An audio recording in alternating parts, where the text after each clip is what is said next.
Plan budowy 100 nowych obwodnic polskich miast jest już gotowy. Obiecaliśmy to jesienią i dotrzymaliśmy słowa.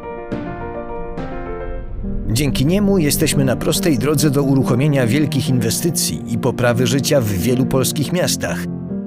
Tych małych i tych dużych, we wszystkich regionach Polski.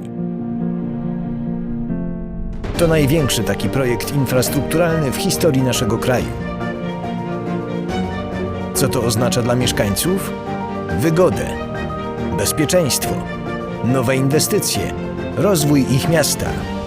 Tak, to wszystko dzięki obwodnicy w Twoim mieście. Sprawdź szczegóły na www.100obwodnic.pl. Dotrzymujemy słowa.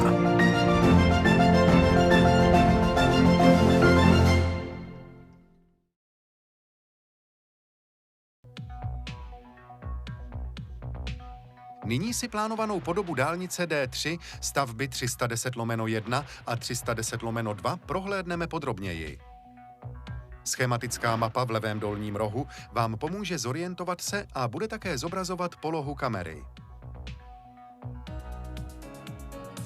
Stavba 310/1 Úsilné Hodějovice začíná za již zprovozněnou mimoúrovňovou křižovatkou Úsilné.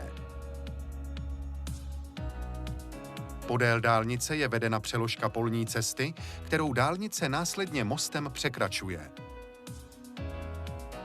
Za tímto mostem začíná protihluková stěna, která pokračuje i na dalším mostě přes upravené koryto potoka Čertík.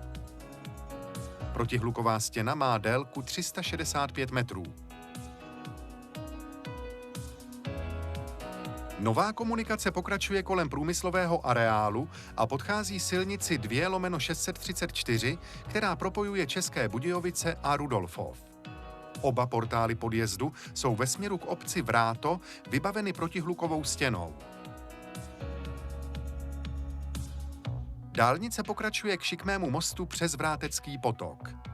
Na tomto mostě začíná další protihluková stěna, která pokračuje dále kolem obce Hlinsko. Další most dálnici převádí přes potok a silnici 3. třídy z Hlinska do obce Dubičné. Za Hlinskem se nová komunikace zanořuje do hlubokého zářezu. Před Dobrovodskou ulicí začíná tunel Pohůrka, jehož délka je 999,5 metru.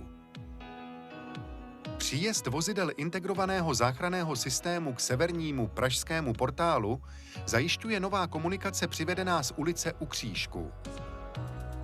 Konstrukce tunelu je navržena jako 2 tunelové trouby obdélníkového průřezu. Tunely jsou vybaveny 7 dvojicemi výklenků pro SOS místnosti, 4 únikovými prostupy ve střední stěně tunelu a 2 samostatnými únikovými schodišti z tunelu na povrch. Dálnice D3 tunelem podchází Dobrovodskou ulici, Dobrovodský potok, místní komunikaci Suché Vrbné Pohůrka a Ledenickou ulici.